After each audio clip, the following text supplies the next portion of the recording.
दोस्तों, जब जालिम का जुल्म हद से ज्यादा बढ़ने लगता है, जब इंसान चाहते हुए भी उस जालिम का कुछ नहीं बिगाड़ पाते, जब दुनिया की सारी अदालतें उस जालिम के सामने झुकने लगें, तब उसकी अदालत शुरू होती है। और जब उसकी अदालत सचती है तो जालिम नेस्तो नाबूद हो जाता है।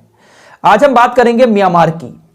हमारा पड़ोसी देश म्यांमार, यहां की सरकार ने अपने यहां रहने वाले रोहिंग्या मुसलमानों पर बेइंतहा जुल्म ढाया। अपने आर्मी के साथ मिलकर वहां की सरकार ने रोहिंग्या मुसलमानों का कत्लेआम करवाया। रोहिंग्या मुसलमानों की औरतों के साथ वहां की आर्मी ने बहुत बुरा बर्ताव किया, गंदी गंदी हरकतें की। म्यांमार की सरकार ने चरमपंथी और आर्मी के साथ मिलकर बेइंतहा जुल्म ढाया रोहिंग्या मुसलमानों पर। ये रोहिंग्या मुसलमान भी पता नहीं कौन सी मिट्टी के बने हुए हैं, बेचारे जिस देश में भी हैं इनके ऊपर वहां पर जुल्म ही हो रहा है। चाइना में भी रोहिंग्या मुसलमान है, वहां पर भी इनके ऊपर जुल्म होता है। जहां जहां भी है ये बेचारों के ऊपर जुल्म ही हो रहा है और बेइंतहा जुल्म होता है इन लोगों के ऊपर। इन्हीं रोहिंग्या मुसलमानों को रिपोर्ट के मुताबिक म्यांमार की सरकार ने आर्मी के साथ मिलकर कत्ल करवा दिया था। बहुत सारे लोगों को मरवा दिया। अभी भी बहुत सारे लोग वहां पर हैं। तकरीबन 11 लाख रोहिंग्या मुसलमान म्यांमार के अंदर हैं। आज एक बड़ा अजीबोगरीब घटना सामने आई।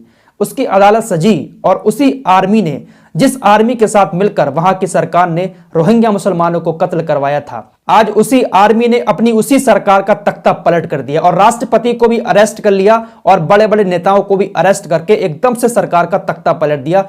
उसी आर्मी ने, जिस आर्मी ने उस सरकार के इशारे पर रोहिंग्या मुसलमानों पर जुल्म ढाया था। वहां की एक बड़ी पॉपुलर नेता है जिसका नाम है आंग सान सू की। इसको भी आर्मी ने गिरफ्तार कर लिया है और पूरी तरीके से सरकार का तख्ता पलट कर दिया है। रिपोर्ट में यह भी कहा जाता है कि इसी आंग सान सू की ने आर्मी के साथ मिलकर चरमपंथियों के साथ मिलकर, चरमपंथी जिसको आप कट्टरपंथी भी कह सकते हैं, जिनकी वहां पर संख्या ज्यादा है, तो इसी आंग सान सू की ने आर्मी और चरमपंथियों के साथ मिलकर म्यांमार के रोहिंग्या मुसलमानों पर जुल्म करवाया था। और आज पूरी तरह से इनकी सरकार का तख्ता पलट करके रख दिया है वहां की आर्मी ने। तो ये है उसकी अदालत और ये है उसका इंसाफ। किसी की आह कभी खाली नहीं जाती है। म्यांमार की सरकार का तख्ता पलट होने के बाद पूरी दुनिया से रिएक्शन भी आना शुरू हो चुके हैं। अमेरिका से रिएक्शन आया। वहां के राष्ट्रपति जो बाइडेन ने कहा है कि आंग सान सू की को तुरंत रिहा किया जाए।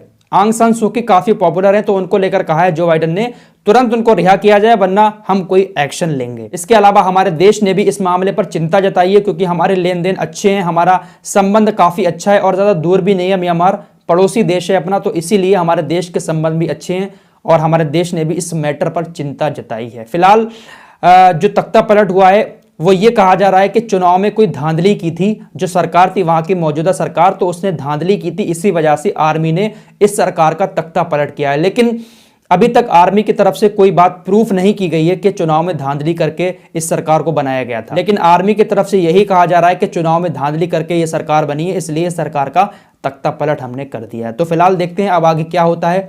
लेकिन उसकी अदालत जब सचती है ना, कोई कुछ भी कहे कि दुनिया में कुछ भी हो रहा है, ये इस वजह से हुआ, ये इस वजह से हुआ, लेकिन असली वजह क्या होती है वो तो सिर्फ वही जानता है। किसी की आह कभी खाली नहीं जाती।